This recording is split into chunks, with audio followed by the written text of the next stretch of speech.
this is my resurrection story. I have been in church all my life. I had good parents that carried me to church, read the Bible to me. I knew all about Jesus when I was a child, and I've been in this church ever since it's been a church. I started as a teenager to this church when they were meeting under the tent. When the tent would come in, they'd let me know, and they would want to sing some songs, and I would take my guitar, and that preacher was so nice, he let us play. He let me play the guitar and us sing. So then after they got through bringing the tent down from Clarksville, they went to Potter's Shoe Shop, and I went to that also. So then we moved to the little Primitive Baptist Church over here on West Main. From there we came here to the basement, and by that time I was married and had 3 little boys.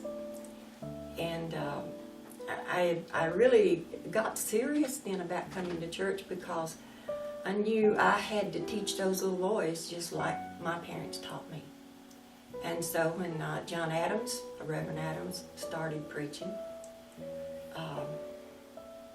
I joined the church. I was the first person that he had baptized, and I thought he was going to drown me. It was the 13th of May, 1983, that in the night that I got a knock on the door and found out it was my 2 youngest sons, Clint and DJ, and they were there to tell me that my older son had been killed. He had been shot. I went into shock. I don't remember very much of the funeral. I decided that I had to get up and live again. I still had 2 other children, and I just had to get up and go, whether I wanted to or not. They had the trial, and the jury found the man that shot my son guilty, gave him 65 years in the pen.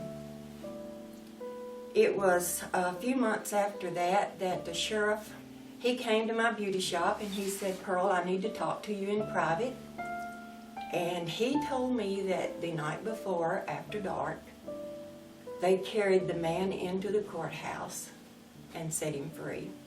He was not to come to Humphreys County again. I managed to get through all of that, and it took my son 10 minutes to die, and it took me 30 years to forgive that man.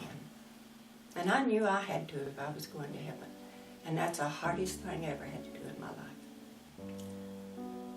I love Jesus, and He loves me.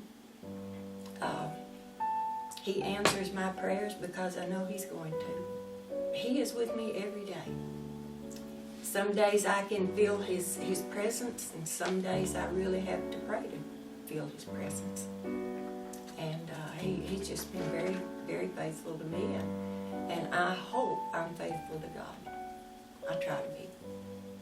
I am Pearl.